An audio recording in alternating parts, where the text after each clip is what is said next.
एक और प्रश्न है, मेरी शादी अप्रैल में हुई। प्रिया कांजू की कृपा से मुझे बहुत अच्छा परिवार मिला है और पति भी मेरे समझने वाले हैं, लेकिन मुझ में धैर्य की बहुत कमी है और संतुष्टि भी नहीं है।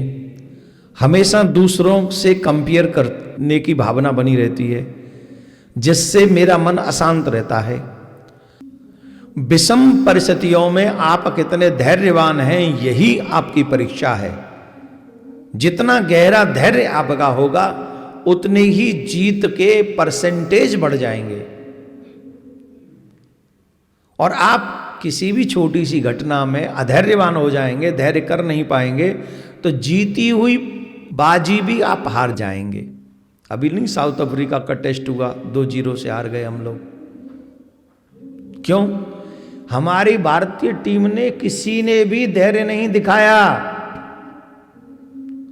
साउथ अफ्रीका का जो कैप्टन था वो 1.5 बिलांद का था।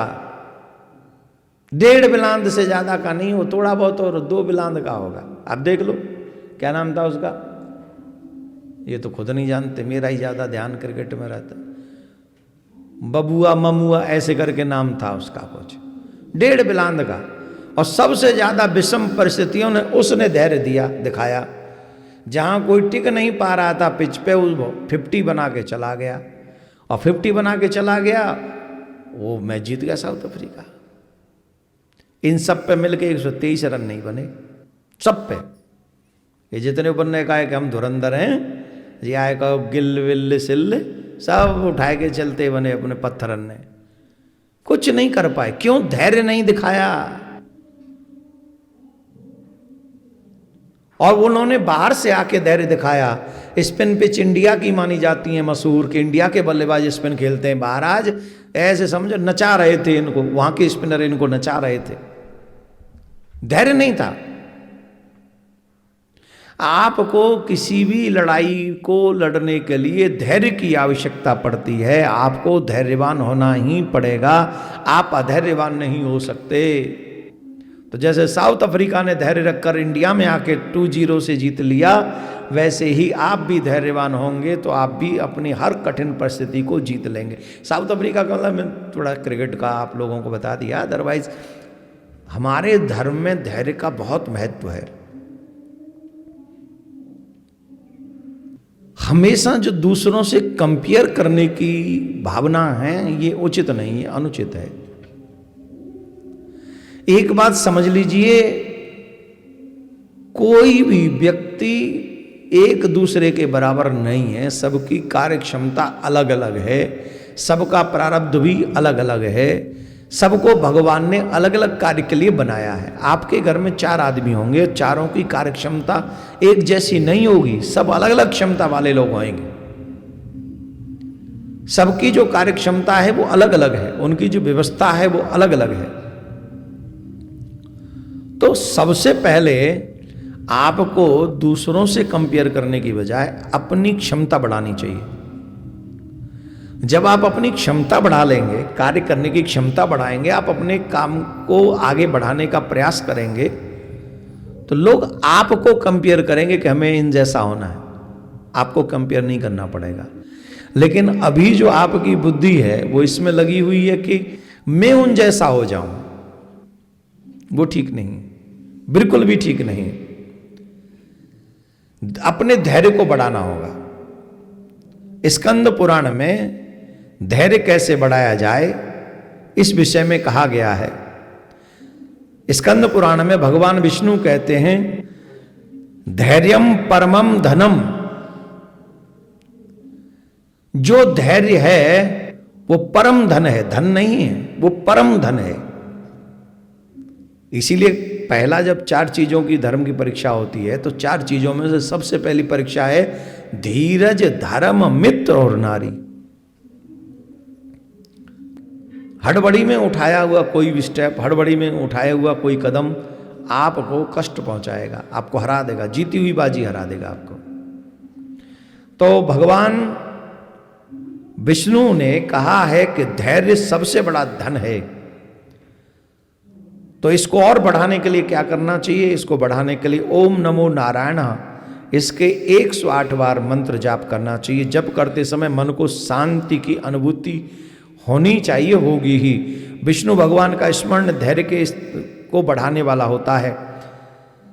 संतोष के लिए पुराणिक उपाय भागवत पुराण में, श्रीमद् भागवत महापुराण में ये कहा गया है कि संतोषम परमम सुखम, जो मिला है उसी में धैर्यवान होकर सुखी हो जाओ और अपने भाग्य को समझो कि यही मेरे लिए उपयुक्त है। क्योंकि अधैर्यवान होकर आप जो प्राप्त है उसमें भी सुखी नहीं रहेंगे। कई लोग ऐसे होते हैं जिनके पास में 25-50 हजार रुपए होते हैं, 1 लाख रुपए होते हैं, लेकिन सपने सोचते हैं वो 15-20-50 करोड़ के, तो वो 2-4 लाख रुपए होने का आनंद नहीं ले पाते। 5 करोड़ क्यों नहीं है ये सोच सोच के वो दुखी होते हैं। तो जो मिला है, जो है, उसी में आनंद, उसी में तृप्तता व्यक्ति को सुख समझना चाहिए। यही अपने धैर्य को बढ़ाएं और जो मिला है उसमें शांति का आनंद लें। एक बार एक बालक आम के पेड़ पर गया, उस पेड़ पे आम लटक रहे थे लेकिन सभी कच्चे थे। बालक बोला, पेड़ से तेरे तो सारे आम कच्चे क्यों हैं, मुझे अभी मीठे आम चाहिए। पेड़ ने हंसकर कहा, बेटा जो तुरंत मीठा हो जाए वह टिकता नहीं, मीठा बनने के लिए धूप भी चाहिए, बारिश भी चाहिए और समय भी चाहिए, एकदम से तो मीठा नहीं हो जाएगा। बालक ने कहा, तो मैं प्रतीक्षा करूं? पेड़ बोला, प्रतीक्षा करना सीख लेना। जो प्रतीक्षा करना सीख लेता है उसे जीवन में हर बात का सबसे मीठा फल मिलता है। यह धैर्य है। और अब जब तू अपने पास जो है उसे खुश रहेगा और तो दूसरों की मिठास भी तुझे और मधुर लगने लगेगी। यह संतोष है। कुछ दिन बाद पेड़ पर वही आम पककर सबसे मीठे फल बने और बालक समझ गया कि धैर्य का फल कितना मीठा है। आप लोग किसानों से पूछिए कि जो किसान खेती करते हैं, बीज बोते हैं, बीज बोने के बाद 2-3 महीने लग जाते हैं फसल को घर में लाने के लिए, कितना धैर्य रखना पड़ता है। अगर किसान धैर्य न रखे, आज बीज बोए और कल फसल काटने की इच्छा रखे, तो क्या वो खेती कर पाएगा? कौन सा वृक्ष ऐसा है जो बीज बोते ही फल देने लग जाता है? वैसे ही कर्म भी है। हम कर्म का बीज जब बोते हैं तो फसल टाइम पर ही आती है, और जब तक समय नहीं आएगा तब तक कोई फल मीठा नहीं होगा। कच्चे फल ले भी आए तो वो आनंद नहीं होगा जो आनंद होना चाहिए। तो इसके लिए बहुत जरूरी है 2 चीजें। एक तो धैर्यवान बनो। प्रिया कांजू ने बड़ी कृपा की, परिवार अच्छा दे दिया, इसमें आनंद लो। पति अच्छे हैं ये सोच के सुखी रहो कि भगवान ने ऐसा परिवार दिया जहां हम भक्ति कर सकते हैं, कोई रोक नहीं सकता। पहली बात तो इस बात को सोच सोच के खुश रहो। दूसरा, जितना मिला है, जितना मिला है उसमें इतना आनंद मनाओ, इतना आनंद मनाओ, इतना आनंद मनाओ। हाँ, अगर उसे बढ़ाना है तो उसके लिए प्रयास करते रहो, कर्म का बीज बोते रहो। एक दिन यह कर्म का बीज आपको उस फल तक ले जाएगा, उस सुख तक ले जाएगा जो आप पाना चाहते हैं। बोलो राधे राधे। जोर से बोलिए, और जोर से बोलिए। हर घर में गूंजे सनातन की आवाज। वीडियो को लाइक करें, शेयर करें और चैनल को सब्सक्राइब करना ना भूलें।